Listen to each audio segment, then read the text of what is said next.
Oui. I just want you to know that I'm not accustomed to reporting the news, but if any breaking stories come, they told me to be prepared, so I'll do my best to report. Just me. Yes, the royal baby is still a boy, which also happens to be the name of my forthcoming autobiography. So instead of Piers Morgan live tonight, it will be Matthew Perry with, an hour delay.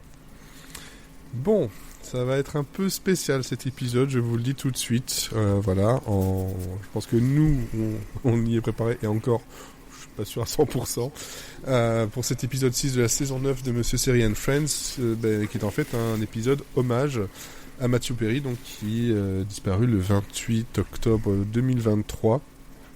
Avec moi pour essayer de supporter tout ça. Je suis pas tout seul, et bon appétit Florian. Juste au moment où je dis ça. Il y a Florian, Olivier et Cécile. Salut. Bonsoir. Hello. Cécile qui revient pour la joie et la bonne humeur, bien entendu. Hein, c'est ça. J'ai vu du soleil, je suis rentrée. Ah non, c'était pas ça. Non, il n'y a plus de sunshine là. plus trop. Avant de commencer là-dessus, justement, donc depuis, ça fait 2 semaines qu'on avait fait l'autre épisode où on vous a parlé de Chair de poule. Depuis, est-ce que vous avez regardé des choses? Est-ce que vous avez fait des choses rapport aux séries? Olivier, tu m'avais dit que tu avais noté des choses. Oui. Oui, moi j'ai terminé pas mal de séries et puis j'ai enchaîné sur d'autres. J'ai notamment terminé The Changeling dont vous avez parlé la semaine précédente, enfin l'épisode précédent de Monsieur Série. Et ouais, moi c'est une série que j'ai plutôt bien accroché parce que j'ai eu un peu peur au début parce que c'était un truc très arty, je me suis dit ça va être comme Lovecraft Country ou Underground Railroad, on va se faire chier, ça va tirer à la ligne et puis va y avoir un rythme bien lent, bien chiant et en fait non, c'est juste l'esthétique qui ressemble, mais par contre ils ont réussi à me tenir en haleine pendant tous les épisodes et avec des moments qui sont plutôt bien intenses en termes d'horrifique et tout, donc ça a été plutôt une bonne surprise. J'espère qu'il y aura une saison 2 parce que c'est vrai que la série se termine, cette saison se termine un petit peu de manière surprenante et sans beaucoup d'explications, mais pourquoi pas. Enfin moi je dois dire qu'en termes de mystère et d'intrigue, j'ai retrouvé un petit peu de Lost, quoi. C'est on sait pas trop ce qui se passe, on sent qu'il se passe des trucs, mais en même temps on comprend pas tout, et en même temps ça nous intéresse quand même parce qu'on a envie de savoir et parce qu'on est un peu tendu, donc ça faisait longtemps que j'avais pas eu ça sur une série, donc j'ai trouvé ça plutôt cool. Et puis sur Apple TV, tu peux encore attendre un petit peu avant d'avoir une nouvelle, s'il y a une nouvelle saison ou pas. Ouais, c'est pas les premiers à t'annoncer ça, genre une semaine après, ils attendent. Ouais, surtout qu'en fait on n'a jamais su trop si c'était prévu pour que ce soit qu'une seule saison ou. J'ai pas l'impression qu'ils aient parlé de ça. Je sais pas, ça a été balancé en pleine grève des scénaristes et tout, et là il y a la grève des acteurs qui continue, ce qui fait que ça retarde d'autant plus les renouvellements annulations, c'est-à-dire que The Bear a officiellement été renouvelé aujourd'hui, The Changeling je pense qu'il va falloir encore attendre quelques semaines minimum, quoi. Ouais. Bon, après moi si ça se termine comme ça, ça va ce sera à moi de réfléchir à la suite, de réfléchir à ce que ça voulait dire, c'est pas, ce serait pas une catastrophe pour moi. Après je pense que pour d'autres personnes ce serait plus embêtant parce qu'ils auront eu l'impression de pas avoir eu le fin mot de l'histoire, mais bon, moi pareil que si Lost avait terminé au bout de la 3e saison, ça m'aurait pas choqué plus que ça, mais donc je suis pas un accro des fins de série, donc ça me. Tu n'as pas le closure syndrome. Non. C'est un truc bien connu en psychologie, justement. Tu as de la chance. Pas du tout. Mais en fait, c'est malgré tout un truc qui se finit. Après, ça se finit de manière énigmatique, mais ça se finit quand même. Ouais. Donc c'est. Après, il y a une ouverture sur quelque chose. Est-ce que cette ouverture va servir à quelque chose ou si c'est juste un moyen de projeter notre imagination sur quelque chose d'autre, on le saura plus tard. D'ici quelques mois, je suppose. Et du coup, en termes de série longue, une fois que j'ai fini The Changeling, j'ai commencé la nouvelle création originale de Canal+, d'Argent et de Sang, de Xavier Giannoli, avec Vincent Lindon et Ramzi Bedia. Ça tombe bien pour Vincent Lindon, on arrive bientôt à Thanksgiving. Ah non, Lindon. Ah oui. Désolé. Vincent Dindon. Vincent Dindon, c'est pas lui. Et bon, alors... Je mets un peu d'humour au début, parce que je pense qu'après, ça sera plus le cas. Marron, petit patapon. Ouais. Et bon, alors, d'Argent et de Sang, c'est... la dernière fois que j'étais venu dans l'émission, je vous avais dézingué 66.5, qui était une autre création originale de Canal+. Mais est-ce que c'est mieux, Olivier ? Est-ce que c'est vraiment mieux ? C'est moins pire.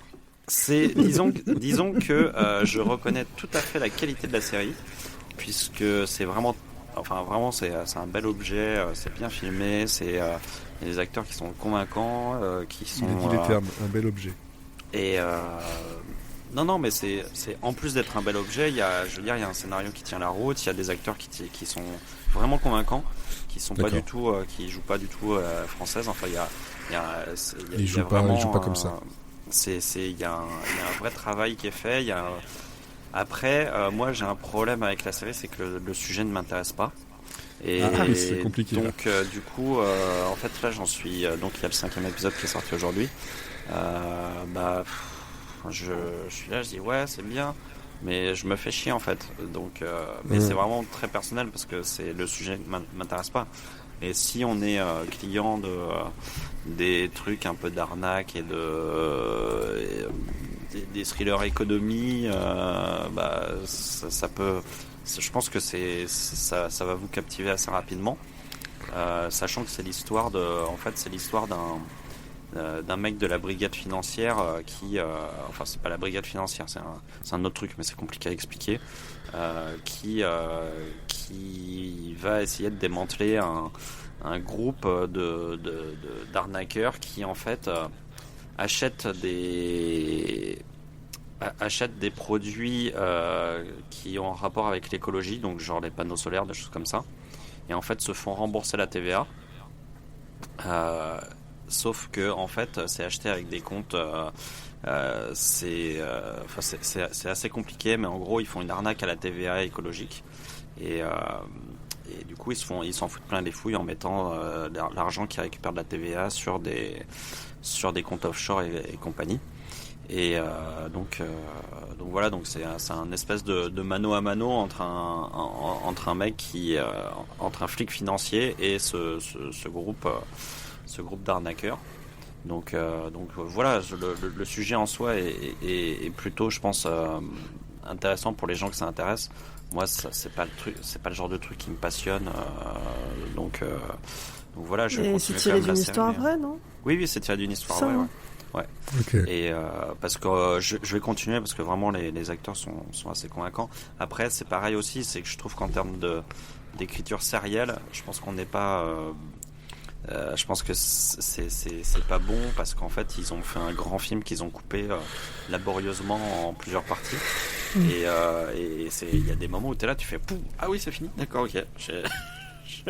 Vous étiez au milieu d'une phrase, on dirait des pubs d'M6 en fait. Donc, j'ai l'impression que c'est un peu le problème des séries sérieuses de Canal+, en fait, depuis un moment. Ce côté film découpé... Ouais, on sent que ça n'a pas été écrit épisode par épisode, que ça a été écrit sur une totalité, et qu'après ils se sont dit, bon bah voilà, on arrive à 45 minutes, là, ça peut faire une bonne coupe, putain, on va couper là. Donc ça dépend, parce que tu vois, le Bureau des légendes n'avait pas du tout cet effet-là. Ah ouais, non, c'était des vraiment bons épisodes. Le Bureau des légendes, c'était vraiment très bonne série. Écrit. Oui, mais ça reste une des rares, voilà, parce qu'après il y a plus grand chose dans ce genre-là. 66.5 pour le coup était écrit vraiment comme une série avec des épisodes. C'était vraiment, enfin, on était presque dans on était presque sur une histoire, un épisode. Le seul truc que je me souviens qu'il y avait pas trop sur la dernière saison, mais Baron Noir au début ça a été, et puis après c'est devenu un truc un peu étiré quoi.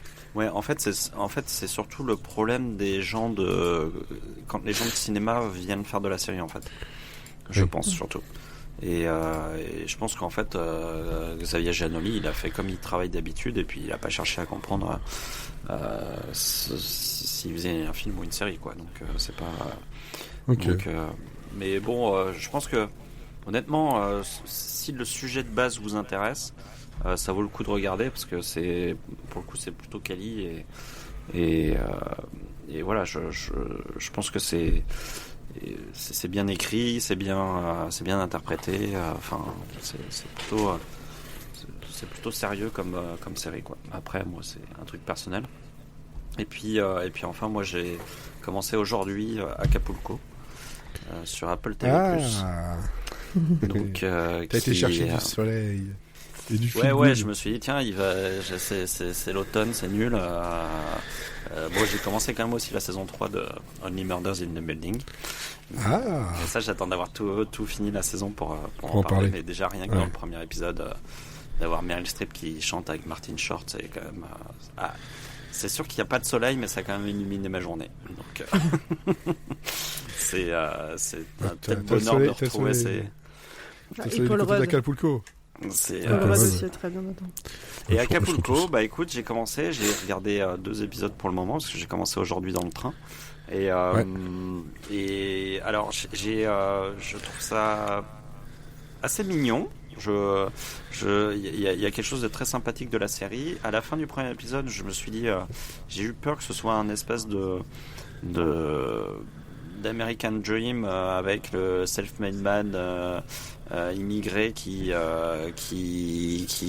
fait fortune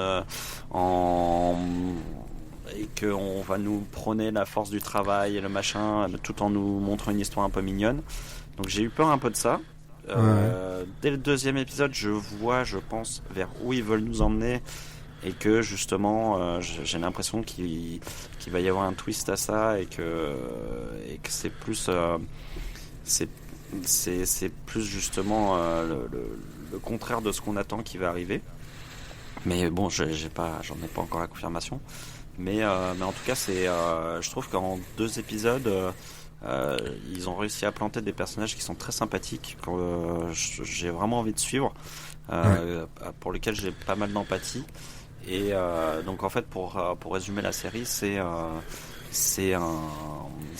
milliardaire américain d'origine mexicaine qui raconte à son neveu en fait son histoire depuis sa maison sa maison familiale où il était très pauvre jusqu'au moment où il est devenu milliardaire et en fait tout ça se passe autour d'un hôtel qui s'appelle Las Colinas qui se trouve à Acapulco et qui a la particularité de ne recevoir globalement que des Américains. Voilà, c'est vraiment que des touristes américains et des touristes fortunés, surtout américains. Oui. Donc voilà.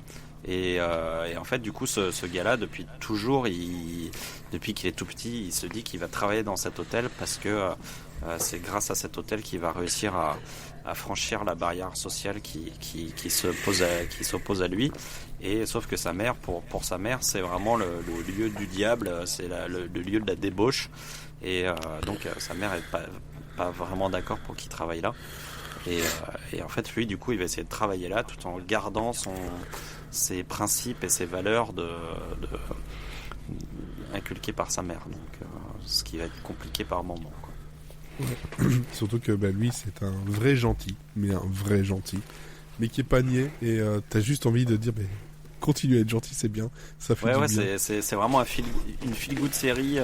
Totalement. C'est un peu, c'est un peu un personnage à la tête d'assaut, quoi, qui donne, et enfin voilà, c'est vraiment on prend des bonnes ondes pendant à chaque épisode, donc c'est plutôt, je trouve que dans cette période-là, c'était pas mal ce qu'il me fallait là. Donc je vais continuer avec plaisir. En plein automne, ouais. Et je pense que tu as déjà pu rencontrer les 2 chanteurs de la piscine qui ne font que reprendre des chansons américaines mais en espagnol et c'est nickel. Et puis ils ont un look de ouf. Avec, c'est les années 80, hein. Ah ouais, Tu vois, ça aide à me vendre la série, tu vois, par exemple. Non, mais et c'est coécrit par les personnes qui étaient derrière Zoé Extraordinary Playlist et d'autres choses du genre. Donc, et vraiment, c'est feel good, c'est romantique, ultra coloré, c'est drôle, c'est très pop. En ouais. termes de couleurs, c'est hyper flashy. Donc voilà, on en prend plein la vue. Les décors sont, le décor de l'hôtel est assez extraordinaire. Bleu. Donc c'est l'anti 66.5 en fait. C'est oh, oui. Oui, là tu passes de la banlieue parisienne craignos à Acapulco. C'est pas pareil. C'est pas la même. Non, c'est pas pareil. Bah voilà, ça fait déjà pas mal de choses, dis donc. Ouais. Tu as pris le temps de regarder des choses. Est-ce que Cécile, tu as quelque chose à ajouter de ton côté ou pas vraiment? Moi, j'ai commencé la saison 3 de Upload. Car si vous Ouais. n'étiez pas au courant, la saison 3 de Upload a commencé. Oui. Et alors, ça donne quoi? Parce que moi, elle est dans. Il faut que je la commence, mais j'ai à la fois la flemme et à la fois envie.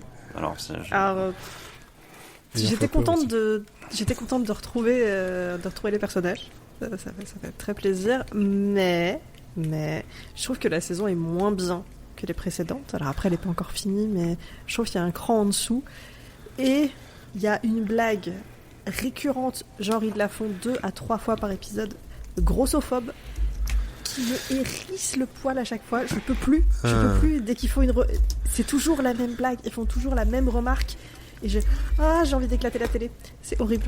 Vraiment, ça. donc je là, ne comprends pas. T'es en train de flatter pourquoi ma ils ont flemme fait là. ça. Donc.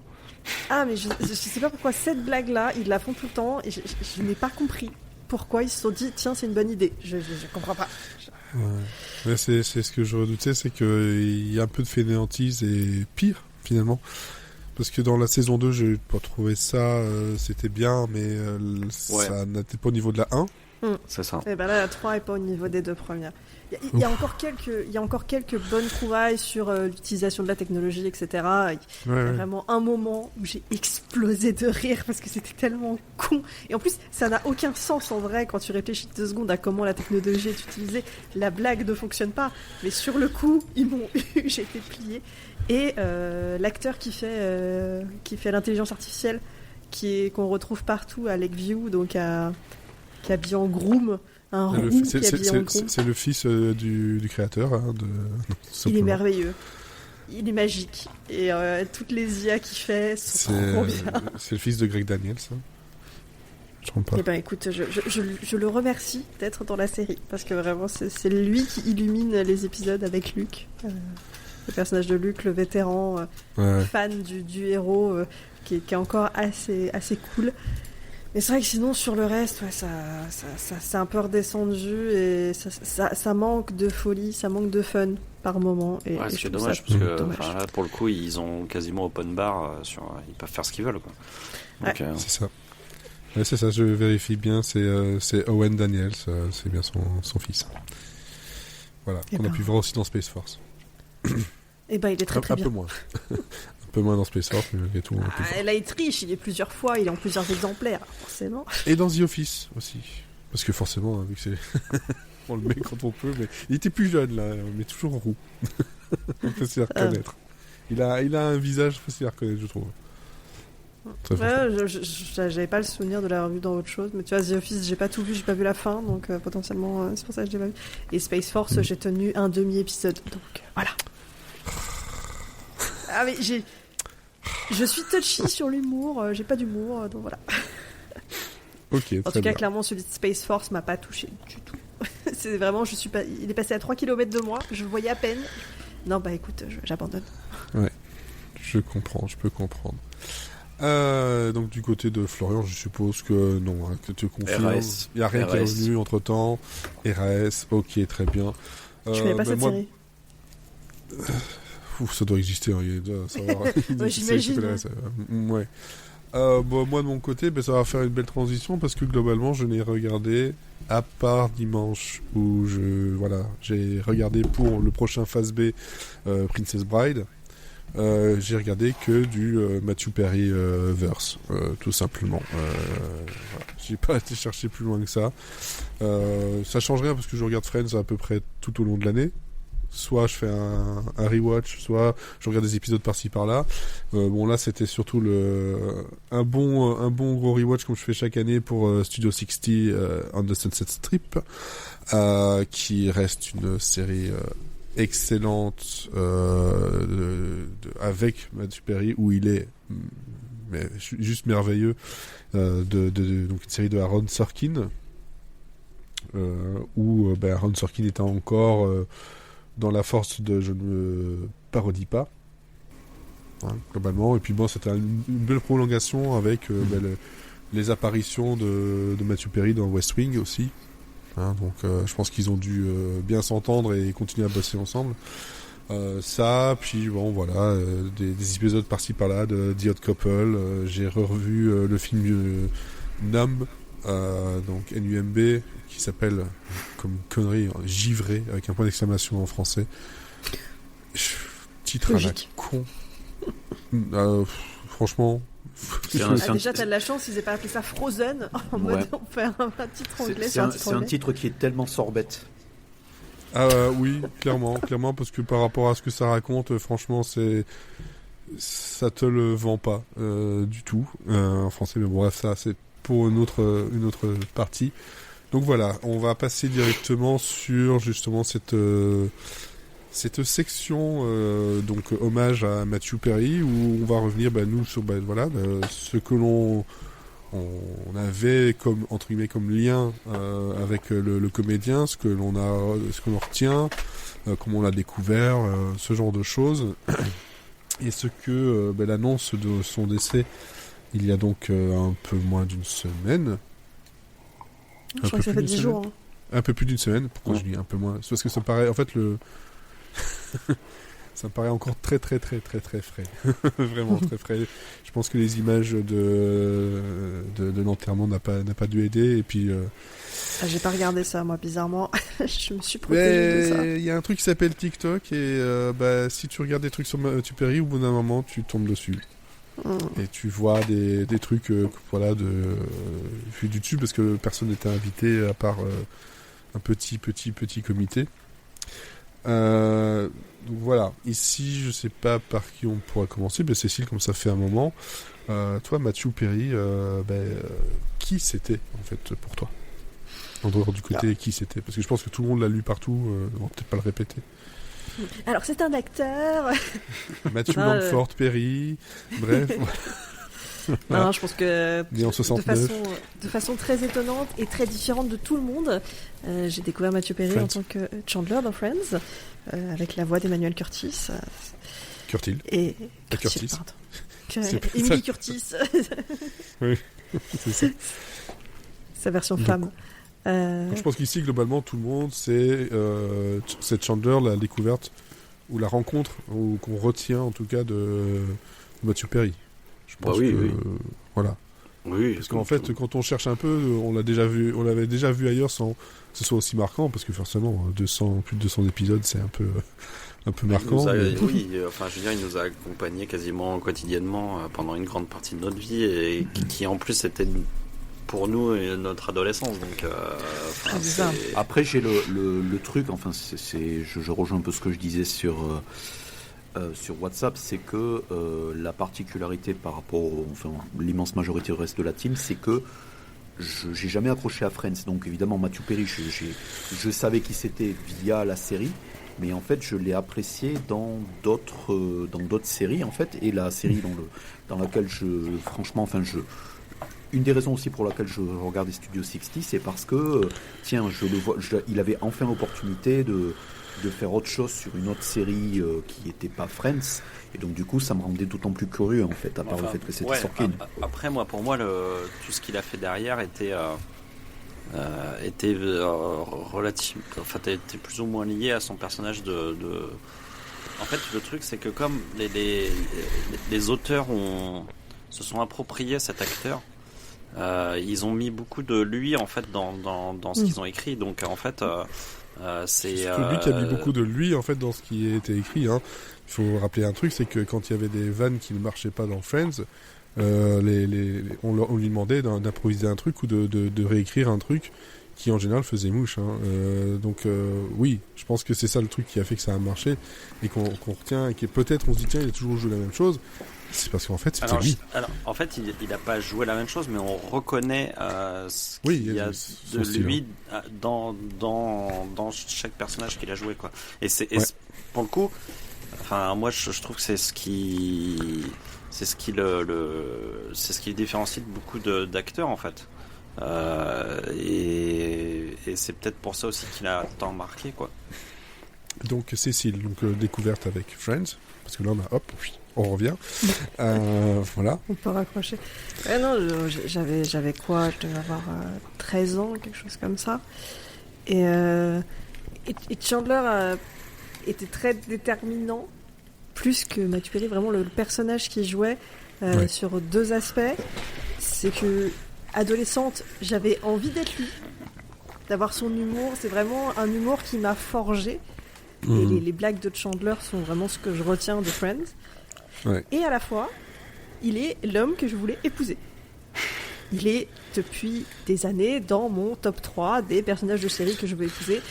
Le numéro 1 étant Sam Beckett, parce que voilà, j'avais 8 ans. Il était arrivé avant. Scott Bakula est indétrônable.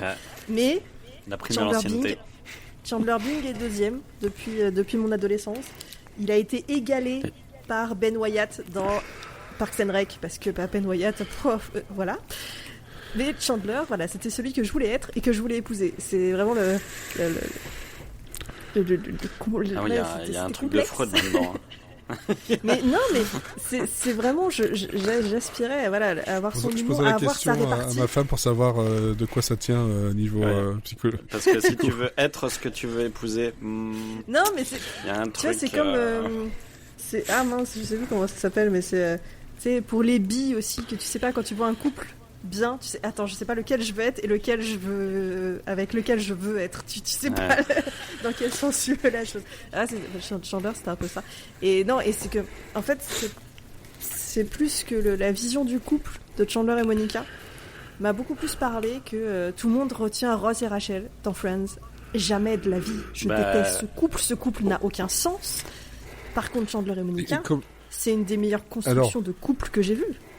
Oui, mais alors moi je retiens aussi un couple, comme je l'ai déjà dit quand j'avais fait le. Mais oui, je pense qu'on est d'accord, c'est ce que j'allais dire. Le meilleur couple, c'est Joey et Chandler. Ah oui. Bah oui. Mais en fait, c'est ce que je disais. Pour moi, c'est ça Friends en fait. C'est ça le cœur de Friends, c'est Joey et Chandler en fait. Ah ouais, pour moi, il y a Chandler et Monica carrément. Chandler et Monica, à partir de la saison 5, c'est un. Ouais, mais c'est la moitié de la série quoi. Enfin, non, mais c'est un duo qui marche bien avant en fait. Quand tu revois les premières saisons. Ils ont des interactions ultra fortes tous les deux quand même. Pour moi, c'est vraiment la bromance. C'est vraiment la bromance Joey et Chandler. Mais ça, je pense que c'est un truc peut-être typiquement masculin en fait, parce que c'est ce qu'on rêve d'avoir justement avec un pote, de se dire qu'on soit aussi proche que ça. Moi, il y avait pas tant que. Enfin, je sais pas si c'était ça ou pas, mais moi, c'était surtout cette espèce de. Moi, j'adorais Chandler parce qu'il était à la fois.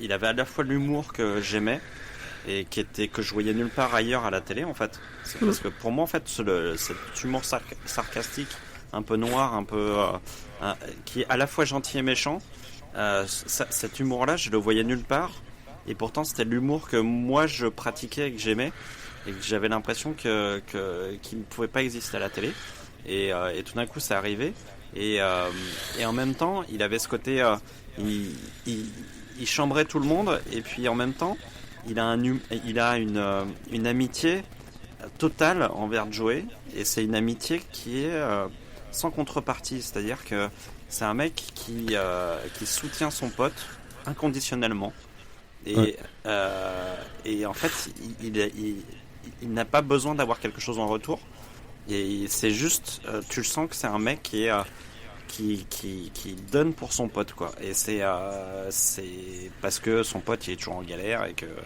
et voilà mais c'est sans en faire étalage non plus. Tu veux être Chandler et tu veux être l'ami de Chandler. Voilà. Il n'y a pas le côté couple ou mariage comme de ton côté, mais il y a un côté. Comme je disais, c'est une projection sur l'amitié qu'ils ont. C'est une projection. Et c'est vraiment le côté inconditionnel du truc en fait. C'est-à-dire que souvent dans les séries, t'as chacun apporte quelque chose à l'autre et enfin voilà, il y a quand même quelque chose où les gens se servent entre guillemets les gens qu'ils ont autour. Là, en fait, c'est juste de l'amitié pure. Et moi, c'est quelque chose qui m'a. La preuve, c'est que finalement, on se souvient tous de l'épisode où Chandler et Joey se brouillent et décident de plus habiter ensemble, alors que finalement, on se souvient pas tellement de la rupture entre Ross et Rachel, la première rupture.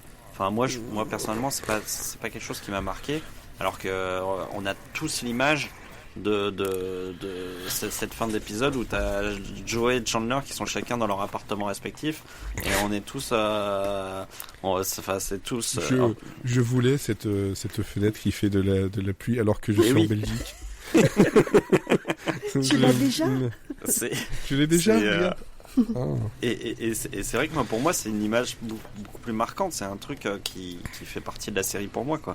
Enfin c'est ouais. Et quand à chaque fois que je le revois, ça me fait un petit pincement au cœur, alors que je sais très bien qu'après ils vont se rabibocher, mais ça marche. Pour moi, enfin Matthew Perry, il marchait là où il marchait le mieux, c'était dans les duos. C'était vraiment donc Chandler et Monica, Chandler et Joey, et même après, c'est ce qui fait pour moi que The Odd Couple marche très bien. C'est que c'est pour ça que Studio 60 duo marche très avec bien Thomas aussi. Lennon est merveilleux. Ils lui font un contrepoint en fait. C'est ça, moi je trouve que c'est là. Même si dans Go On, il n'a pas de contrepoint aussi. Enfin, tout le groupe est son contrepoint, un peu. Il n'a pas un duo aussi identifié dans Go On. Et ça marchait pourtant très bien pour moi. Mais c'est vrai que c'était plutôt un truc d'ensemble Go On et Mr. Sunshine. Mais ça, c'est deux choses un peu particulières et qui. Pour moi, Go On et Mr. Sunshine, on est plus sur la psyché de Matthew Perry, le côté où il va pas bien, comme The End of Steve, dont j'ai parlé il y a je sais plus combien d'épisodes, qui était le pilote qui n'a jamais été vendu. Mais pour revenir donc Cécile, donc soit ce que tu retiens de là, j'ai pas envie qu'on retienne juste ce que tu as dit. Bon, en fait, je voulais l'épouser, je voulais être Chandler ou Matthew Perry. C'est ce que je retiens.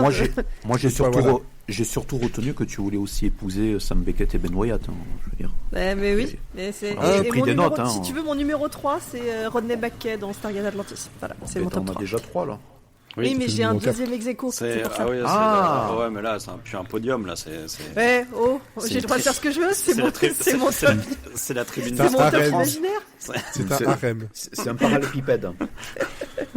C'est un harem. Parce qu'après, il y avait lui. Il y avait lui. Il y a tout un livre sinon. Vous alors, avez, il y a 14 deuxièmes, il y a 16 troisièmes. Et en fait, elle a juste un truc qu'elle a fait plastifier avec ça, les personnes avec qui c'est les officiels avec qui elle pourra coucher. Et Isabella Rossellini n'est pas dessus. Ah non, effectivement. Et donc sur le chat, on dit Chandler et Rachel et le cheesecake. Souvenir, oui. C'est clair. C'est clair, je voulais manger ce cheesecake. Tellement. Mais qui voulait être le cheesecake? Non, et qui voulait coucher avec le cheesecake? Oh. Ah non, ça c'est ça. Non, ça c'est Jason Biggs. C'est Jason Biggs, mais c'était une tarte à la pomme. Florian, toi de ton côté, parce qu'on t'a pas beaucoup entendu. Et... oui, enfin parce que comme j'ai essayé de le dire en fait quand ça discute Friends, je n'ai absolument pas ni de cancel, parce que là c'est parti ni sur de Friends poivre ni de coriandre à ajouter. Et justement, ici c'était pas tellement Friends, enfin si ça l'a été parce que c'était le point de départ et j'aurais aussi des choses à dire du côté de Friends, mais pour un peu balancer, justement toi qui tu l'as pas forcément connu ou plutôt apprécié avec Friends, toi justement ton premier rapport avec justement en fait c'était avec Studio 60 en fait, mais j'ai la raison aussi pour laquelle je voulais faire ce numéro avec vous, même si voilà je suis beaucoup moins spécialiste de Matthew Perry, que j'ai suivi ça quand même moins loin, c'est que parmi les 6 Friends en fait je pense que c'était sans doute le comédien le plus intéressant avec Courtney Cox. Enfin ça c'est plutôt une question de préférence personnelle en fait. Je pense que c'était Courtney Cox, Lisa Kudrow et Matthew Perry en fait hors Friends en fait sont parmi les comédiens qui moi m'intéressaient à potentiellement suivre. Ouais. Et Jennifer Aniston, elle s'est pas mal débrouillée après. Hein. Oui, enfin, c'est comme je dis, c'est vraiment à 110%, 120% une appréciation personnelle en fait du type en fait de comédien en fait qui m'attire ou qui m'intéresse, qui me font sourciller puisque j'ai des sourcils assez fournis. Et voilà. Et le fournisseur de ce soir est les sourcils. Les sourcils. Les sourcils. Et donc oui, voilà, forcément Studio 60 où là on avait aussi lui un rôle tout à fait à son image encore une fois, mais son image pas forcément la plus brillante, hein, parce que pour rappel, pour ceux qui n'ont pas vu Studio 60, sachez qu'on avait fait un épisode où on en avait parlé. Il y a déjà pas mal de saisons maintenant, où en gros ce sont les coulisses d'un show à sketch comme le Saturday Night Live, où justement lui et Bradley Whitford qui joue son acolyte vont être engagés pour reprendre le show en tant que scénariste tête, hein, si on veut, ou en tout cas et aussi réalisateur, mais autant lui que la personne jouée par Bradley Whitford ont des problèmes d'addiction, drogue, alcool, etc. Et justement, là, on est vraiment le côté où on continue à avoir le côté humour cynique, vraiment un humour très très bien écrit. En plus de ça, là ici écrit par Aaron Sorkin, donc c'est pas une série qui est faite pour être drôle, mais qui peut l'être et qui peut être aussi très très dramatique. Mais on avait encore une fois un duo qui marchait bien et qui l'un et l'autre se lançaient la balle parfaitement. Ça, je sais pas ici qui l'avait vu. Cécile, toi tu l'avais vu? Ouais, c'est vrai. Je sais plus si j'ai tout vu. Je sais que j'ai au moins vu le pilote. Ouais. J'ai pas tout vu. Je l'ai vu à l'époque de sa diffusion et je crois que j'ai arrêté au 6e ou 7e épisode. Et je me souviens surtout du personnage féminin de Jordan qui était Amanda Pitt. Voilà, qui est Amanda Pitt en fait, qui est donc la cadre de la NBC en fait, qui essaie de les cadrer et qui est la cadre de NBS. NBS en fait, enfin qui est voilà. Donc qui est cadré sur NBC. D'ailleurs, je crois pour la petite histoire en fait, elle a été plus ou moins modelée sur une des premières cadres de la télévision network américaine, qui avait été nommée à la tête d'ABC à la fin des années 90 en fait, qui est Jamie Tarsis et qui va, on va dire 15 ans après en fait, produire Happy Endings en fait, qui est vraiment un de ses projets et qui est aussi coproductrice en fait sur Mr. Sunshine. Voilà. Ouais, exactement. Et le NBS, c'était pour National Broadcast System, mais aussi la petite blague du NBS, no bullshit. Voilà, petite blague qu'il faut, voilà. Un petit truc passé comme ça. Et Olivier, je sais pas si toi tu l'avais vu, toi, je sais pas. Ouais, je l'avais vu, mais pareil, c'était il y a un c'est 2006. Hein. Ouais. Et pour moi, 2006, c'est l'équivalent de la préhistoire, donc. Bah, ça fait quand même 17 ans. Pour mon cerveau. Comme un film de Matthew Perry, justement, 17 ans. C'est vrai que j'ai pas revu depuis, et voilà. En fait, je l'avais vu alors je l'avais pas vu au moment de sa diffusion, je l'avais vu au moment où on en avait parlé dans Series, et voilà, sur les conseils de Laureline qui faisait les textes avec moi à l'époque sur Series, et voilà, donc j'avais vu, il me semble que j'avais tout vu.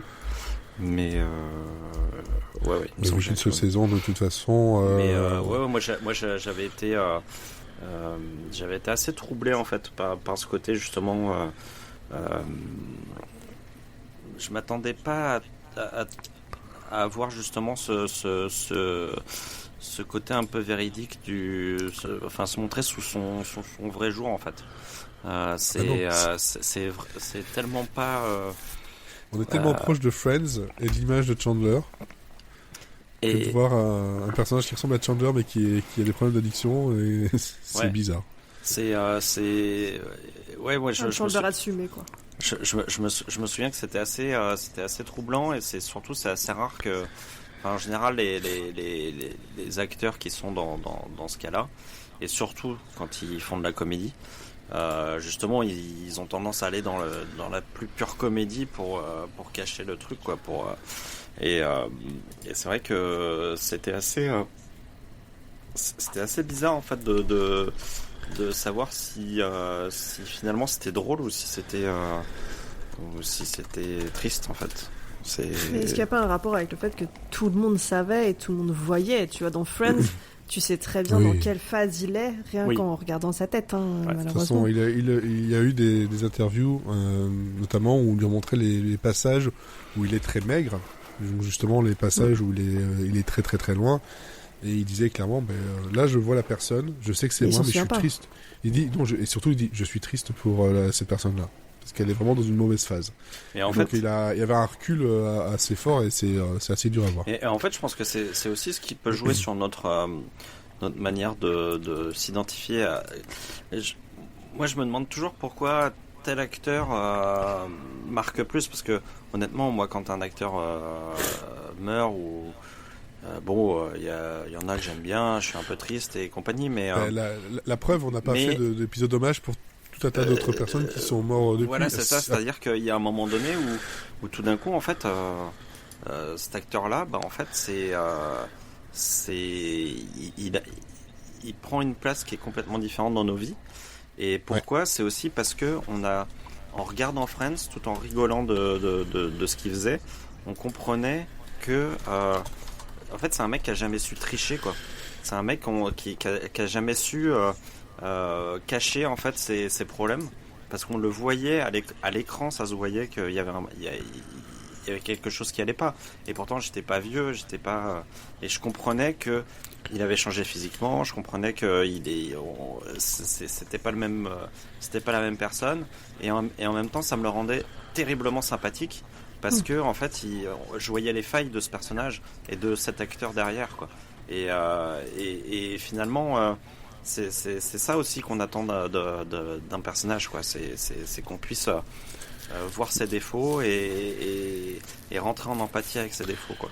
Mais c'est justement pour ça tu me fais une transition trouvée, parce que bon, forcément, moi aussi, c'est avec Friends que j'ai découvert l'acteur. Alors qu'en fait, quand je fouillais un peu, je l'avais déjà vu dans des petits rôles, notamment dans Madame est servie. Mais c'est genre le temps d'un épisode ou deux. Il a été dans Ricky, dans Charge sans charge aussi. Mais il faisait souvent des petits rôles comme ça, mais il était beaucoup plus jeune. C'est vrai que Friends a été la série qui l'a fait décoller, mais c'est grâce à Dream On, dans lequel il a aussi joué, qu'il a rencontré... Martha Stewart pour suivre après, mais c'est ce personnage-là en fait tout de suite. Martha Kaufman, je crois. Martha Stewart, parce que je viens de penser à autre chose. Martha Kaufman, désolé. Mais c'est surtout là-dedans que je l'avais vu et que je l'ai retenu. Pourquoi ? Parce que comme tout le monde, quand on a été dans cette période-là, c'est que on l'a vu en préadolescence, adolescence. C'est une période qui, globalement, en fait, même psychologiquement et en culture, tout va nous paraître plus important à ce moment-là. Voilà, apparemment, c'est psychologique, c'est comme ça. C'est tout la musique que tu as écoutée à ce moment-là, les films que tu as regardés à ce moment-là, tout ça, l'effet nostalgie va se trouver là. C'est la meilleure période, c'est la meilleure, tout ce que tu veux, c'est cette époque-là, on va dire 13-15 ans. Alors que même si dans ta vie, il y a des trucs qui se passent pas bien, tu vas quand même en retirer ça. Et moi, ce que j'ai retiré de lui, c'est que il y a ce côté sarcastique, ce côté son humour, sa façon d'être maladroit avec les femmes. Le truc que j'ai retenu le plus et où on m'a déjà dit, en fait, et je l'ai dit aussi, je pense que tout le monde s'est un peu dit parfois, c'est par moment, je suis juste Chandler. C'est quand il se dispute très fort une fois avec Monica. Lui il est parti genre oui, ok, c'est terminé, et lui dit en fait non, c'est pas parce qu'on se dispute que c'est terminé. Et puis alors, là elle comprend qu'en fait si ça n'a pas duré longtemps avec toutes ses autres copines, c'est parce qu'en fait dès qu'il y a une dispute c'était fini. Ce côté de quand il y a une dispute qui éclate, c'est en fait c'est fini. Ça a été longtemps dans ma tête. Ça a mis du temps. Ça fait partie des épisodes qui m'ont le plus marqué. Dans l'évolution de Chandler, voilà. Cet épisode-là, il est énorme. Mais c'est pour ça que la partie avec les relations entre adultes. Les relations. Voilà, mais c'est pour ça que la relation qu'il a avec Monica est encore plus forte, parce qu'en fait là, on a le côté où il est, comment dire, il est fragile. il est touchant. Il n'est pas juste le côté un peu énervant où il va juste faire des blagues, tout ça. Il y a un côté où, en fait, il grandit. En fait, à côté, il reste quand même un gamin, mais il grandit. Et on a vraiment ce côté-là où, on a aussi des phrases qui ont été assez fortes pour une série que personne n'a vue, hein, dans Joey, par exemple. Justement là-dessus, où Joey va dire clairement, bah oui, moi, j'étais là, tout se passait bien, et puis tout le monde est parti, tout le monde s'est marié, tout le monde a eu des enfants, et machin, et tu sens qu'en fait, ça a été le prolongement, en fait, de cette image-là, et c'est pour ça que moi, cet acteur-là m'a beaucoup, beaucoup plu, et que j'ai suivi après, j'ai voulu, en fait, voir tout ce qu'il faisait, même si tout ce qu'il a fait n'était pas forcément très bon, ou bien casté, hein. Je pense qu'il y a des choses, c'est juste, t'étais dans Friends, t'es bankable, on va te faire tourner dans un truc un peu bizarre, genre 1-2 trop, hein, pour ceux qui se souviennent, où il s'est passé par un homosexuel pour pouvoir draguer une fille. Ouh. Voilà. Ah oui, quand je vous dis qu'il y a des trucs qui étaient pas top. Ça, après, les acteurs... Alors que juste avant, il avait fait Coup de fou des conséquences avec Salma Hayek. Et là, c'était vraiment très, très sympa, parce qu'il y avait ce côté drôle, touchant de lui. Et puis après, Mon voisin le tueur, j'ai pas forcément aimé plus que ça, mais on l'a vu après dans Scrubs. Hein, on le voit dans un épisode où là, il joue encore son personnage, mais moi, c'est dans The West Wing. The West Wing, où il joue, je crois que c'est 3 épisodes, il joue un avocat républicain. Et là, je dis, tiens, en fait, il peut jouer autre chose. Ça reste lui, mais il peut jouer autre chose. Et ce qui est marrant, c'est que... Je trouve que ça a été... c'est là où on voit aussi l'intelligence des Robert et Michelle King. C'est qu'ils se sont resservis de ce personnage-là un petit peu. Et ils ont réussi à en refaire un personnage dans The Good Wife. Et, oui, c'est ça, oui. Et c'est... Je trouve ça intéressant parce qu'ils ont réussi à reprendre ce sarcasme, ce cynisme. Et ils se sont dit, tiens, on en a fait quelque chose de positif avec... Friends, avec machin et tout, et on va le prendre et on va en faire quelque chose on va rendre le truc, on va s'amuser à rendre le truc négatif pour voir ce que ça donne avec ce personnage là, quoi. On sentait qu'il y avait il y a un vrai jeu entre lui et qui faisait une espèce de face sombre de Chandler et les Kings qui se sont dit, tiens, on va jouer avec son image, ça va être drôle, quoi. Et il y avait un vrai plaisir, il y avait un vrai truc dans les épisodes où il est passé qui est assez enfin moi vraiment il est pas là longtemps, hein, mais c'est des épisodes qui m'ont marqué, quoi. Hein. Dans The West Wing, c'était 3 épisodes et c'était c'était juste avant la fin de Friends, je crois. C'était genre avant la dernière saison ou la dernière saison, donc t'avais encore quand même cette image-là un peu de lui, quoi. Et donc en guest, Cécile? Bon, en guest, celui que je retiens, c'est dans Cougar Town. Ah oui. La série où tournait Courtney Cox, 2 séries après Friends. Et il apparaît dans un seul épisode où il fait un guest en tant que l'ancien Chandler de l'ancienne Monica. Parce que le personnage est là pour être l'âme sœur de Jules, en lui disant, si tu étais avec moi, mais on serait les plus heureux du monde et on serait merveilleux ensemble. Et elle choisit quand même de rester. Elle se rend compte de ça, mais elle choisit de rester avec. Mince, son nom m'échappe. Zut. Pourtant, j'ai revu Cougar Town il n'y a pas longtemps. Grayson. Elle reste avec Grayson. Ah, Grayson, oui. Parce qu'elle est amoureuse de Grayson. Mais tout l'épisode, c'est. C'est Chandler qui revient chercher Monica. Après, et Monica qui dit, ah, mais non, je suis différente et je suis avec quelqu'un d'autre. Mais Cougar moi, Town, cet épisode est fou. C'est quand même 10 ans après, en fait. 10 ans après, c'est après Mr. Sunshine, c'est après The Good Wife, c'est après Gone. Quand je regarde la liste, c'est après donc le pilote dont j'ai parlé de End of Steve, c'est après Studio 60. Enfin, c'est après beaucoup de choses, quoi. Et de les revoir, effectivement, il y avait le côté soit tu revoyais des personnes de Friends parce qu'il y avait Courtney Cox, soit tu revoyais des personnes de Scrubs parce que c'était la série justement du créateur de Scrubs. Bill Lawrence. Donc voilà. Donc forcément. Et alors je vois sur Twitch que donc Odor du Nord, donc bonsoir encore une fois. Il a vu Studio 60 il y a 2 ans ainsi que West Wing, l'un m'ayant donné envie de regarder l'autre. Mathieu était très bien dans Studio 60, j'ai trouvé la série bonne mais sans plus.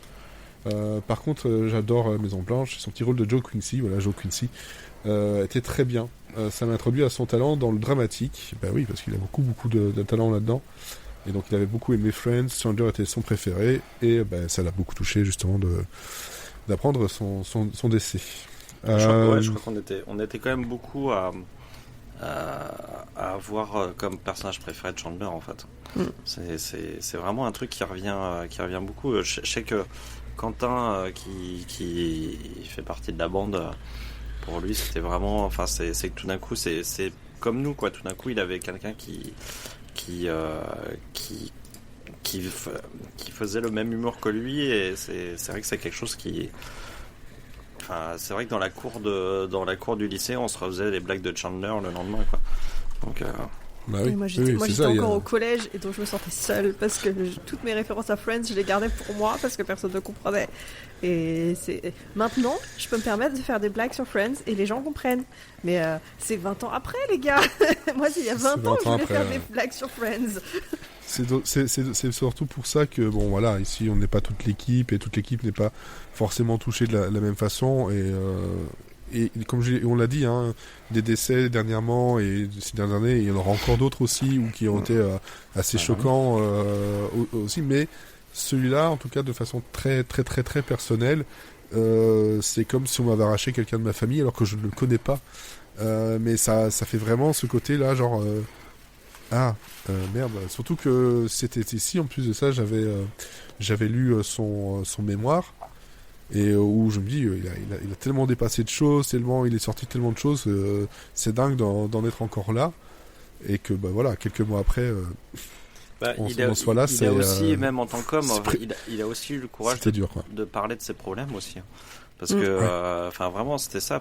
Moi, quand je dis qu'il y a plein d'acteurs qui cachaient les choses à travers leur rôle, ils cachaient les choses aussi dans leur vie privée. Donc, c'était... Lui, c'était un livre ouvert en fait, hein, donc on savait ce qui se passait, et il en parlait bien, je trouve. À chaque fois, c'était, il parlait des manières, il parlait des solutions qu'il avait, il parlait des choses qu'il avait essayées, il parlait des choses qui avaient marché, d'autres qui n'avaient pas marché, et c'était quand même, moi je trouve qu'il y avait une espèce de sincérité qui, pour des gens qui sont dans sa situation, était quand même assez salutaire quoi. J'ai l'impression que ça pouvait être un espèce de phare pour certaines personnes. D'ailleurs, il a monté sa fondation là. Enfin, elle a été approuvée au moment de son décès, je crois. Oui, c'est ça. Mais et encore, tu dis, il était comme un livre ouvert. Quand tu suis le comédien comme je le suivais, quand tu vois tout ce qu'il pouvait raconter, les trucs super durs. Aussi, ça, quand on l'a vu dans la réunion Friends où c'était plutôt compliqué, hein, il était un peu ailleurs. De lire son livre, tu découvres encore une tonne de choses que tu ne soupçonnais pas, et tu te dis vraiment là, il a vécu en fait un enfer personnel tout le long, et d'en arriver jusque là, et justement d'avoir cru que la célébrité allait pouvoir l'aider, et qui a fini par plus l'enfoncer qu'autre chose. Ah mais c'est souvent comme ça en fait. Hein. C'est souvent comme ça, ouais. Mais moi, c'est vrai que pour moi, c'est en termes humains, c'est vraiment, pour moi, c'est mon équivalent télévisuel de Robin Williams en fait quoi. Et je sais que maintenant, chaque fois que je vais voir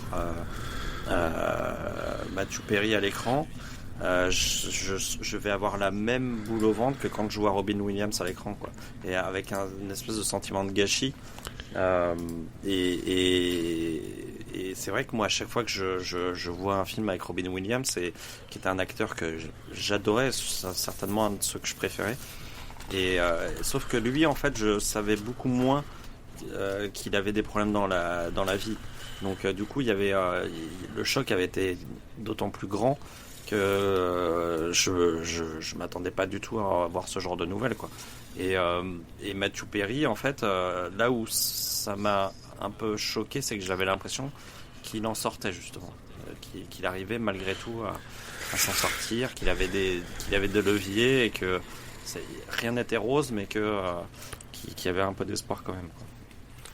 Ouais, ben c'est ça qui moi m'a le plus choqué, c'est que justement après avoir lu les mémoires, après avoir vu plein de choses d'interviews, je me dis ok, il est en train de sortir, il a vraiment un truc où là il est sur le bon truc et voilà, on n'a pas, pour avoir lu les choses, on n'a pas de cause liée forcément à tout ça par rapport à son décès. Hein. Je pense que oui, il doit y avoir des séquelles physiques parce que c'est un arrêt cardiaque, hein, donc. Je pense que oui, vu tout ce qu'il a subi, encore une fois, je dis, c'est étonnant qu'il était encore en vie à ce moment-là. Vraiment, parce que il a brûlé vraiment ça par la vie par les deux bouts, quoi. Moi, le côté inachevé là-dedans, si quand tu dis voilà, tu verras comme Robin Williams, c'est de me dire qu'en fait, sa pièce qu'il a écrite.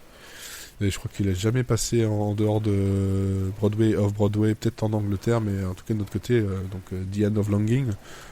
J'espère qu'on va au moins avoir le script ou une version livre ou quelque chose comme ça, parce que des captations, je sais pas s'il y en a eu, j'ai cherché pendant longtemps. J'avais absolument envie de faire ça, parce que c'était un des derniers trucs qu'il avait créé, en dehors de The Odd Couple, et puis quelques films avec les Kennedy, si je me trompe pas. Ces derniers temps, donc voilà. Et Florian, parce que tu ne parles pas beaucoup en ce moment, qu'est-ce que tu as à partager de ce côté-là, toi, de ton côté? En fait, pour cet épisode, j'ai revu les premiers épisodes de 3 des séries annulées de Matthew Perry. Donc j'ai vu The Odd Couple et Mr. Sunshine et Go On. Donc j'en avais vu Go On, en fait, c'était celle dont j'avais vu le plus d'épisodes. Et ce qui est très intéressant en fait pour quelqu'un qui a pas qui est pas très au fait du personnage de Chandler et qui a une certaine relation distanciée avec Friends, c'est que sur les 3 séries on a un petit aperçu en fait de ce dont Matthew Perry est capable sur vraiment différents contextes.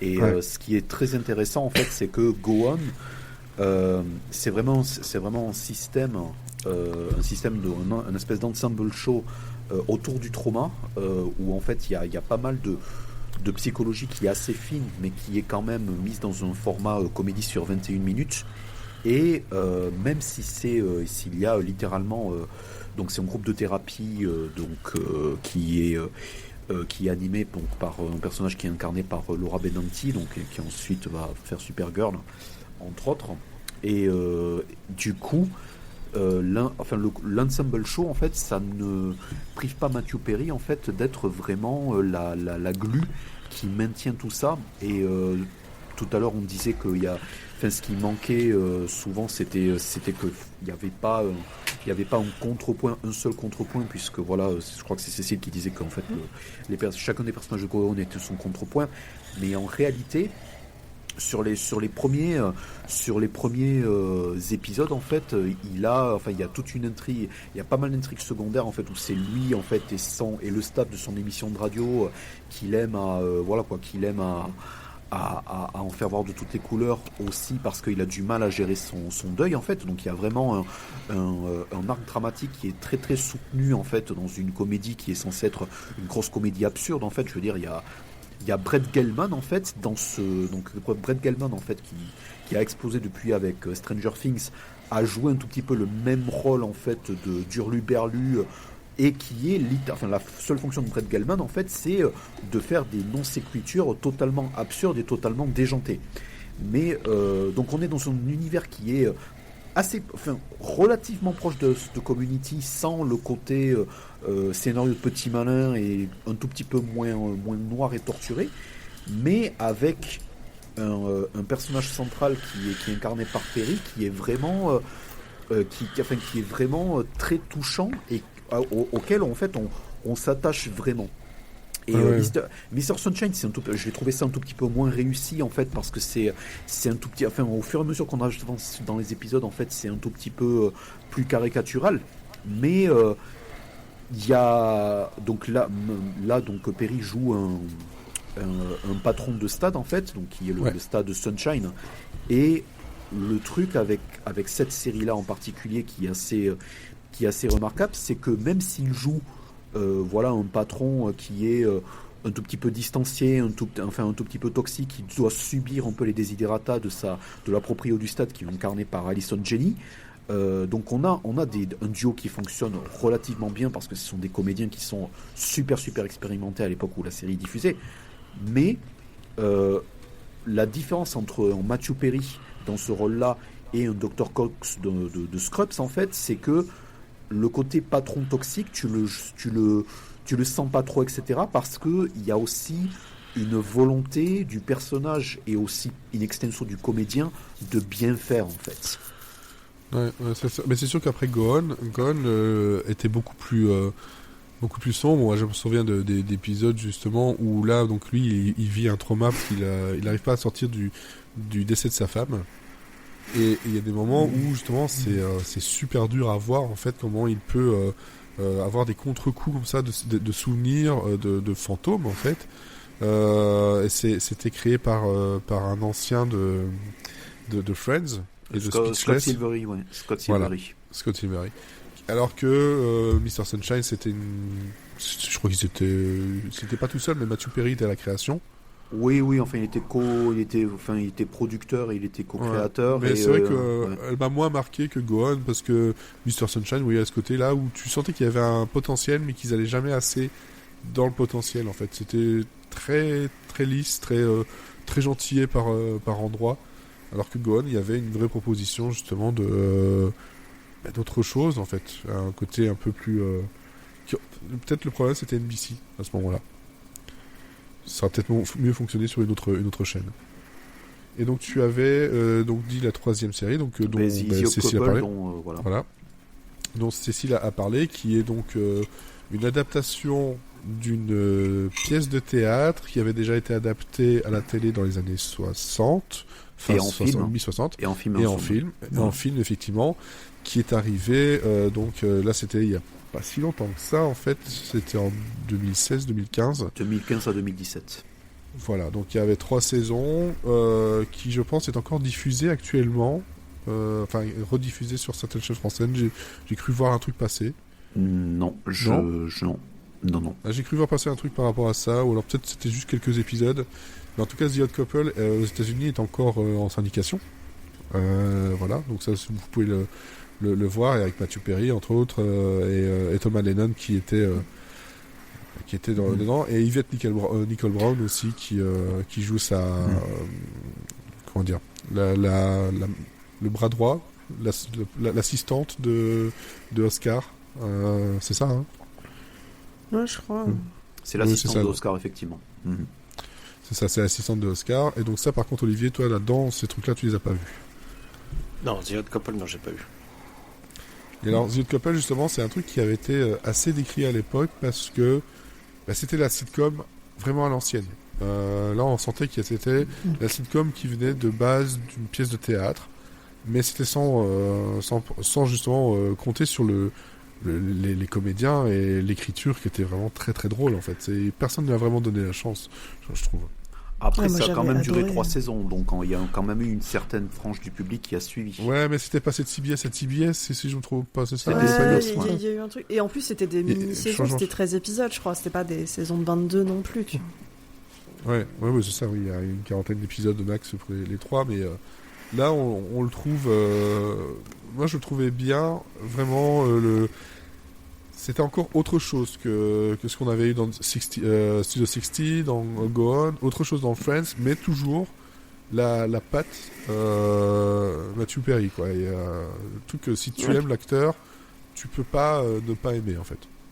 Et ce côté amitié dont parlait Olivier, le côté amitié inconditionnelle entre Oscar et Félix. Félix est insupportable, ce n'est pas possible d'apprécier cette personne. C'est un Sheldon, hein, c'était en plein dans la période. Oui, c'est ça, c'est en plein dans la période, et puis c'était CBS aussi, hein, voilà. Ça parle de quoi? Donc en fait, t'as 2 personnes qui se font virer de chez eux par leurs femmes respectives, et donc ils vont essayer de partager un appartement, alors que en fait ils n'ont pas du tout la même conception de la vie en commun. T'en as un qui est je sais plus comment le terme, mais en gros, il est très dans la propreté, dans le rangement, dans le respect des règles, etc. Il est maniaque. Il est très il est ultra maniaque. très sophistiqué. Il est très sophistiqué maniaque, dans ses goûts aussi.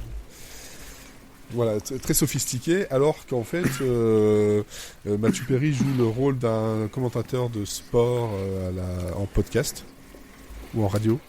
Ou ça a été les deux. Ouais, il est en radio. Ouais. Voilà, donc en radio, et lui par contre c'est la drague, le bordel, enfin voilà, c'est deux opposés, mais qu'effectivement ils arrivent malgré tout à faire que ça fonctionne. Parfois aux dépens de Félix, mais ça fonctionne. Ça fonctionne. Je pense que Olivier, tu pourrais vraiment beaucoup apprécier cette comédie-là si tu passes outre le côté visuel très suréclairé, voilà, comme on peut avoir dans une sitcom quoi, de base. Oh oui, c'est vraiment une sitcom de base, mais je pense que ce qui est sous-estimé même par rapport aux autres séries, même si Mr. Sunshine a clairement Allison Janney, clairement les rôles secondaires ne suivent pas. The Odd Couple, c'est, pardonnez-moi l'expression, c'est que une team de numéro 10. C'est-à-dire, c'est Matthew Perry, donc Thomas Lennon. Bon, même si Thomas Lennon est moins connu, enfin, c'est aussi Reno 911, c'est quelqu'un qui a vraiment roulé sa bosse avant d'être casté dans ce rôle. Et en plus de ça, on a Wendell Pierce, on a Yvette Nicole Brown, on a des apparitions de Def Foley, donc de News Radio. C'est bon, Wendell Pierce. On a Terry Hatcher. Wendell Pierce suffit à ce que je regarde. Et on a Leslie Bibb, on a Leslie Bibb dont je suis amoureux qui était aussi une de mes femmes de série dans les premiers épisodes. Voilà. Je vais lancer on va lancer une mode. Qui sont vos hommes et vos femmes de série? Voilà. Avec qui vous serez un prochain épisode de Monsieur Série and Friends. Quelle est votre liste? Fuck, Marry, Kill, mais c'est Mary. Non mais moi je pense que je suis comme Cécile en fait. Je pense que mon podium, il y a 40 personnes dessus. Donc... il y a de la place, c'est un gros podium. Le podium il est un peu en mode balance comme ça, comme les crocodiles dans les 12 travaux d'Astérix là sur le fil. C'est ça. Pour ceux qui ont la référence de vieux. Voilà, je t'ai cherché une autre référence, voilà. Mais c'est beaucoup de choses en fait que... Comment ça 40 personnes? Que nous dit Sarah. Oups, c'est vrai que Sarah peut nous écouter. 40 personnes, mais c'est des clones de toi. C'est pas plastifié, c'est pas plastifié, c'est bon, pas plastifié. C'est pas plastifié. Je peux l'effacer. Ouais. Je peux l'effacer. Ça peut vite aller à la poubelle. Effectivement. Voilà, mais c'est vrai que là on est sur plein de choses en fait que c'est ça qui je peux comprendre en fait, c'est aussi le côté clic et etc. Mais tout ce qu'on pouvait retenir dernièrement quand on parlait justement de Matthew Perry, c'était le Chandler de Friends, c'était machin, alors que globalement, bah oui, Friends forcément c'est 10 ans de sa vie, 10 ans de sa carrière, donc c'est énorme, tu peux pas passer à côté. Mais tu peux pas non plus aller chercher d'autres rôles qui sont marquants, d'autres rôles qui montrent qu'en fait justement c'est un comédien qui avait beaucoup de choses à montrer, qui malheureusement en fait ses addictions, ses problèmes avec l'alcool et les drogues très très durs ont sans doute repoussé et ont sans doute été blacklistés, je suis pas sûr, mais pas loin de certains studios quoi.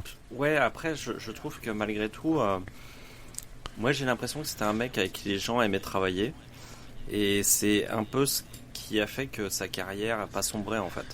Et je pense qu'effectivement il y a des gens qui l'ont fait travailler à des moments où je pense que si le mec avait été imbuvable, il n'aurait jamais travaillé quoi. Et je pense qu'il y a des auteurs qui ont écrit des rôles pour lui parce qu'ils ils reconnaissaient le talent du mec, ils savaient que c'était un bon mec et que ils l'ont fait bosser. Ils ont eu envie de lui donner des rôles quoi. Et je pense que c'est quand même étonnant de voir qu'il ait eu autant de rôles lead dans des séries différentes, alors qu'il était connu pour avoir des problèmes d'addiction. Non mais c'est ce que je dis, c'est-à-dire que en fait souvent en général ces personnes-là malheureusement on les abandonne en fait. Et en fait il se trouve que, et ça c'est vraiment un truc qui revient dans toutes les interviews. Alors évidemment, maintenant qu'il est mort, dans toutes les interviews, on dit c'est super machin, c'était un super gars et tout. Même avant. Mais en fait, quand on lit les interviews qui est avant, toutes les personnes qui ont travaillé avec lui, enfin vraiment, c'est tous pour eux, ça a toujours été un super moment de travail. Et ils sont tous sortis de là en disant j'ai envie de rebosser avec ce mec-là, quoi. Et, il a ramené Bruce Willis gratuitement sur Friends, comme ça. C'est lui qui a ramené Bruce Willis sur Friends, faut pas l'oublier. C'est qu'ils s'entendaient super bien sur le tournage. Ils ont fait un pari, il a gagné. Bruce Willis est venu gratos tourner dans Friends, et au final, il est resté plus d'épisodes que ce qui était prévu. Oui, mais c'est ça. Mais je pense qu'il y a ce côté-là où, en fait, il y en a beaucoup qui l'ont aussi...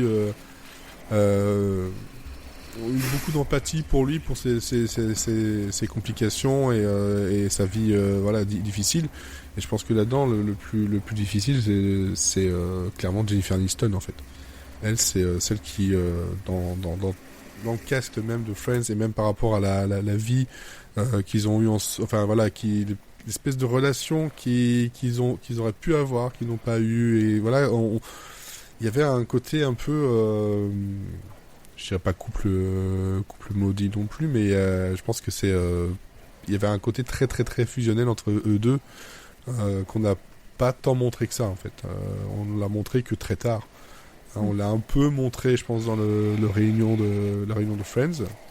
Dans le livre, c'est un peu aussi dedans, mais quand on regarde des articles, on regarde des interviews, c'est clair. En fait, il y a plein de choses qui sont évidentes. Ils étaient vraiment très très très proches. Et je pense que c'est... alors j'étais en train de dire en même temps qu'il c'est très très proche, et je pense que voilà, il y a ce côté-là où il y a eu un attachement à lui plus ou moins fort, et qui fait que où il a eu des premiers rôles, et pas uniquement parce qu'il avait produit des choses, ce qui c'est pas vrai. Alors qu'il y a des personnes qui sont au premier rôle parce que c'est eux qui produisent derrière. Faut pas oublier, quoi.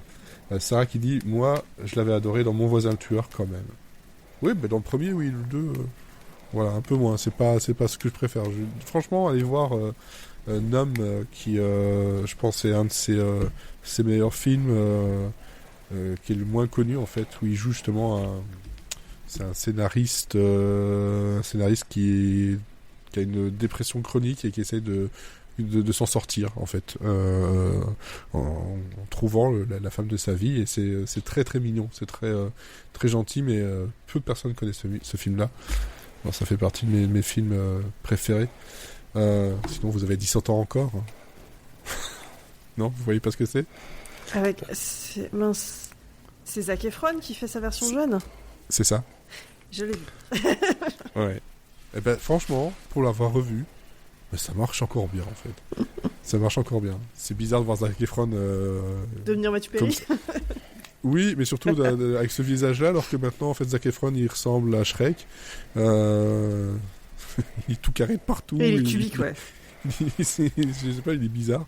Mais faut aller voir ça. Et puis pour les fans de jeux vidéo, si vous avez joué à Fallout, il faut savoir que Matthew Perry était très très grand fan de la série Fallout, et qu'il a prêté la voix d'un personnage dans Fallout New Vegas, qui joue le rôle de Benny. Donc voilà, si vous le mettez en VO, vous pouvez entendre Matthew Perry dans un jeu aussi, et je pense que c'est le seul d'ailleurs qu'il a pu faire. D'autres choses, justement, Olivier, toi, que tu retiens, ou Florian? Non, moi ça c'est vraiment moi c'est vraiment ce que je garde en tête, c'est à quel point ce qu'il était réellement à infuser dans son travail et dans ce qu'il nous a laissé montrer en tant que comédien, quoi. Et en fait, moi c'est vraiment typiquement le genre de choses que je recherche au cinéma ou dans les séries, quoi. C'est-à-dire que j'ai besoin d'avoir ce côté personnel qui ressort, et alors que ce soit une personnalité négative ou positive, mais c'est exactement la même chose quand t'as quelqu'un qui s'éclate à faire un rôle, mais ouais, non, je trouve que c'était je retiens surtout que c'était quelqu'un qui avait un potentiel de sympathie, et j'avais presque l'impression que j'étais ami avec lui, quoi. Et oui. Pas seulement à cause de Friends, aussi pour les rôles qu'il a fait derrière, aussi pour cette espèce de... Ouais, enfin, comme je disais tout à l'heure, c'est-à-dire que de sentir que des gens ont envie de travailler avec lui, que des gens ont envie de lui donner des rôles, de lui écrire des rôles et de créer des espèces de variations sur le thème de Chandler, c'est d'un coup tu sens que c'est pas quelqu'un de normal en fait. Tu sens qu'il y a quelque chose en plus et que on est beaucoup à ressentir ça et que les auteurs l'ont ressenti et forcément ça a imprimé quelque chose. En fait, ça a aussi confirmé ce que moi je ressentais en regardant Friends, quoi. Donc ouais, voilà, vraiment c'est ça que je retiens, c'est que c'était pas c'était pas un acteur normal, c'était pas un acteur basique, c'était quelqu'un de complexe et qui servait de cette complexité pour servir ses rôles. Et voilà, moi c'est vraiment, comme je disais, c'est le pendant télévisuel de Robin Williams, vraiment en termes de sympathie et d'identification, on est vraiment là-dedans, quoi. Ouais, mais je sais pas, je reviendrai là-dessus après. Cécile, toi de ton côté, autre chose à ajouter? Non, je pense que moi de mon côté tout a été dit. Enfin, c'est juste que je pense que c'est la première mort d'acteur qui me touche comme ça. J'avais pas eu ce ressenti. Ça reste jeune, hein. 54 ans, c'est le côté inattendu et le côté de. Enfin, il a été là. J'ai l'impression qu'il a été là toute ma vie parce que Friends, c'était un très très grand pas de mon adolescence et après je l'ai suivi dans plein d'autres projets et de me dire non mais là il faut que je revoie quand je vais revoir ma série Doudou, quand je vais revoir Friends, que je vais le voir à l'écran, je saurai qu'il est plus là. C'est vraiment je vais avoir du mal. Il va falloir passer un peu de temps et que ça s'apaise. Avant de pouvoir re-regarder Friends et de re-rire à ses blagues. Pour l'instant, je pense que c'est trop frais de me dire qu'il est plus là. Quoi. Apparemment, je crois que c'est sur HBO qui mettent un petit panneau aussi en hommage à Matthew Perry maintenant derrière certains épisodes. J'ai pu voir ça. Ça, je pense que sur Netflix, c'est pas le cas et tant mieux. Parce que j'ai eu quand même certains passages où ça a été très très dur pour moi. Quand tu vois certaines phrases qui maintenant sonnent différemment, c'est compliqué. Florian, est-ce que tu as quelque chose à ajouter? Non, enfin moi j'ai vraiment pu découvrir un tout petit peu la palette un peu comique de Matthew Perry, la redécouvrir en préparant ce podcast, mais je pense que c'est vraiment un très bon lead actor et c'est vrai qu'en revoyant sa carrière post-Friends, je pense qu'il méritait mieux. Enfin moi je reste très très déçu qu'en fait Showtime n'ait pas commandé The End of Steve parce que vu le nombre de dramédies Showtime comme Weeds, Californication, Nurse Jackie, tellement marché. Non mais en plus c'est des comédies en fait qui ne savent jamais s'arrêter, qui font 7 ou 8 saisons et personnellement Weeds, à chaque fois j'ai décroché très très vite quand j'ai vu que ça tirait en longueur. Là pour le coup Matthew Perry, on va dire, à contre-emploi avec Peter Tolan et le scénario de ça, en fait, pour moi, c'était largement un des trucs les plus intéressants qui aurait dû être commandé par Showtime. Donc il y a quand même aussi pas mal d'opportunités ratées. Il y aurait eu une saison 2 de Studio 60. Il y a des choses où je pense pas qu'il ait eu son plein dû comparé à une Courtney Cox qui a eu 6 saisons de Cougar Town, à une Lisa Kudrow qui a pu continuer Web Therapy, etc. Par rapport à son potentiel comique, c'est clair que... D'ailleurs, on le retrouve dans 2 épisodes de Web Therapy. Ouais.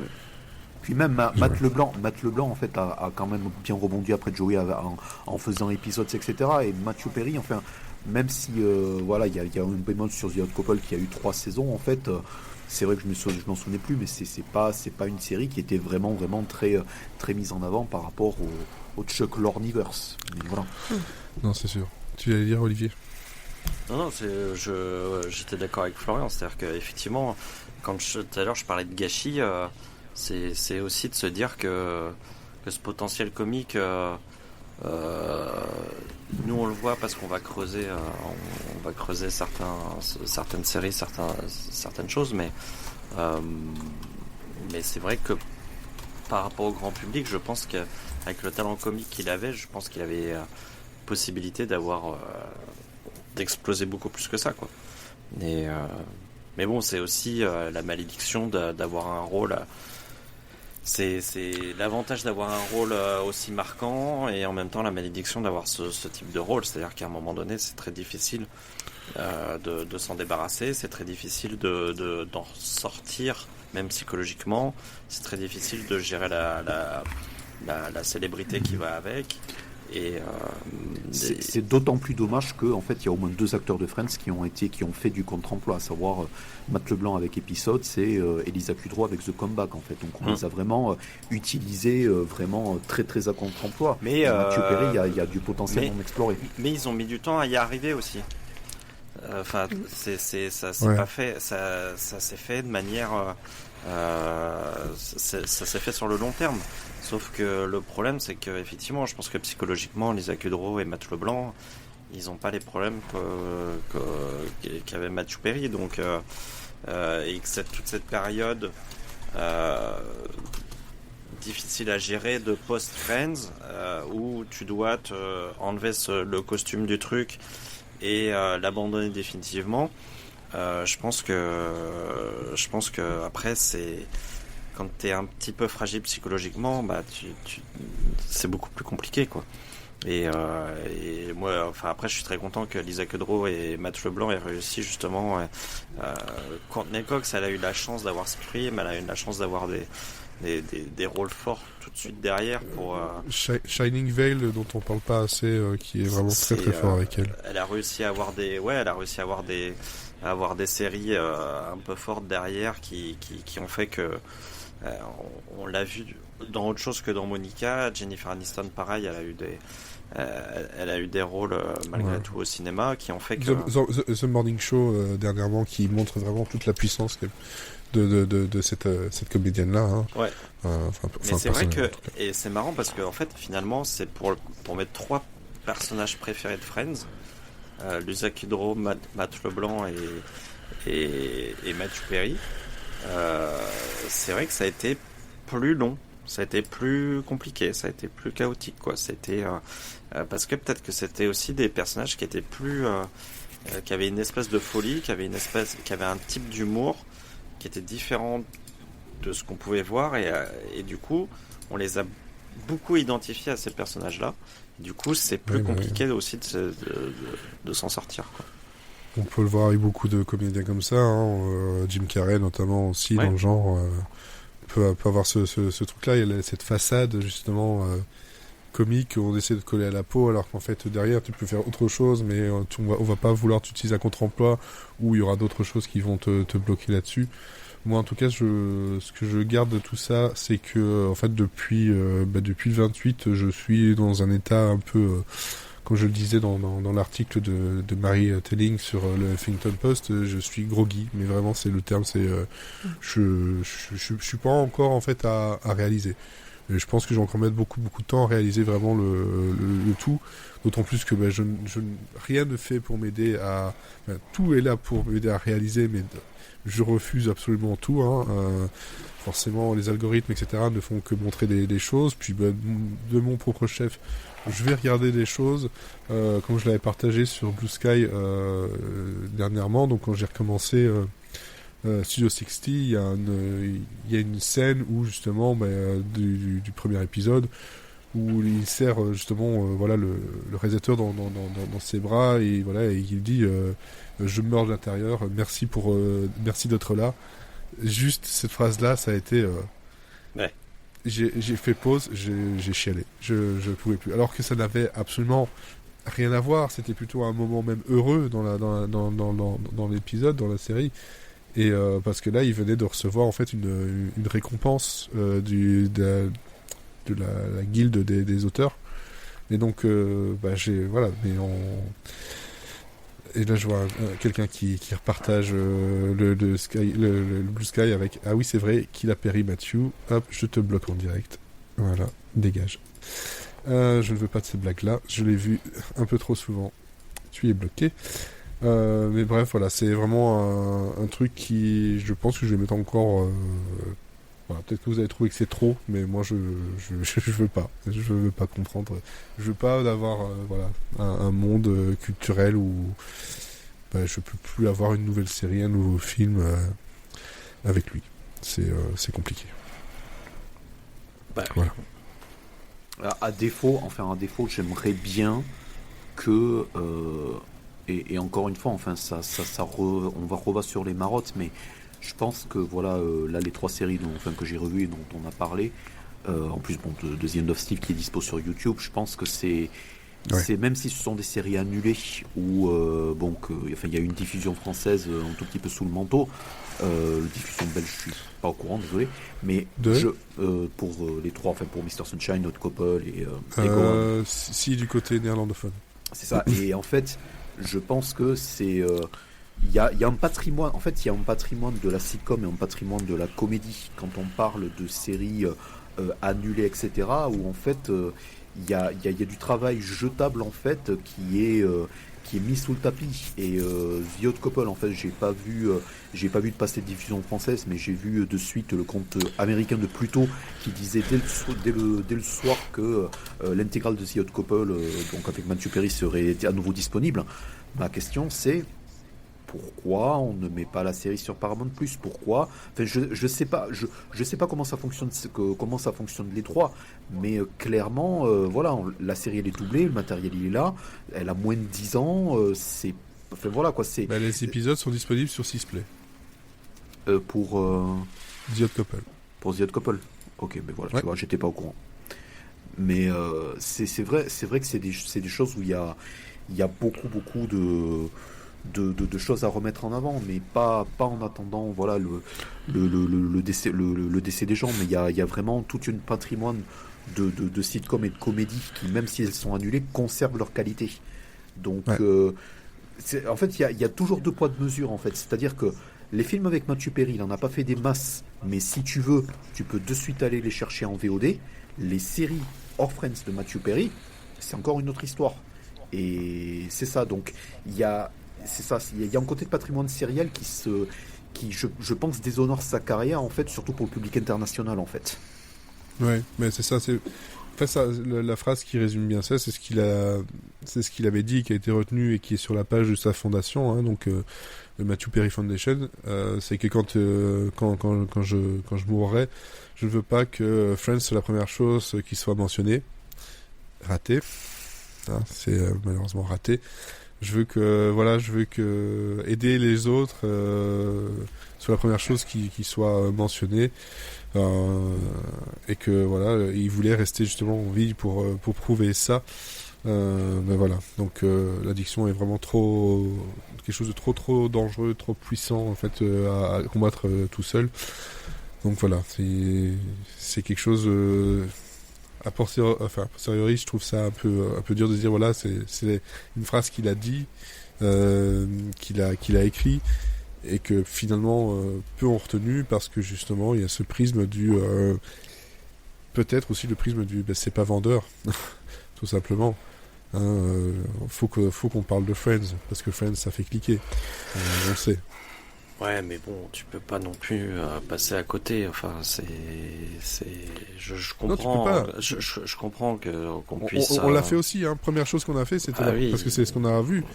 Mais tu ne peux pas non plus ne parler que de ça. Et c'est vrai qu'il y a des articles où c'était que ça. Oui, non, ou alors on allait chercher des choses. Enfin, il y a toujours un peu la presse poubelle hein, qui va ressortir là-dedans, bien entendu. Enfin voilà, je pense qu'on peut terminer là-dessus. J'aimerais terminer sur 2 sons. Voilà, je savais pas lesquels choisir. Les 2 vont être là. Un son justement qui vient en lien avec ce qu'on vient de dire par rapport justement à la fondation. Voilà, et puis juste au lieu d'avoir un mot de la fin, on va laisser le mot de la fin à Matthew Perry dans une interview justement où il parlait de Friends parce que je trouve que il y a quelque chose de très touchant dans ce qu'il dit. voilà, je pense qu'on peut dire au revoir un peu à tout le monde. Ouais. Et on vous donne rendez-vous la semaine prochaine pour un Phase B et dans 2 semaines pour un autre Monsieur Serial Friends. Merci de nous avoir écoutés. Oui. I want people to understand that they're not alone, that there are other people feeling exactly the way they're feeling, that their behavior is not insane, that they have a disease, and it's not their fault. I think it was just magic was happening. There was just the perfect casting, the perfect writers, the perfect director, and just sort of magic just all happened at once. And it was funny. It was just funny all the way through, all 237 episodes. And when you look back at that era of your life, how do you look back at that time? It was just great. I knew it was going to be the happiest time of my life, and it sort of was. It was just everybody was young and creative and just having a blast.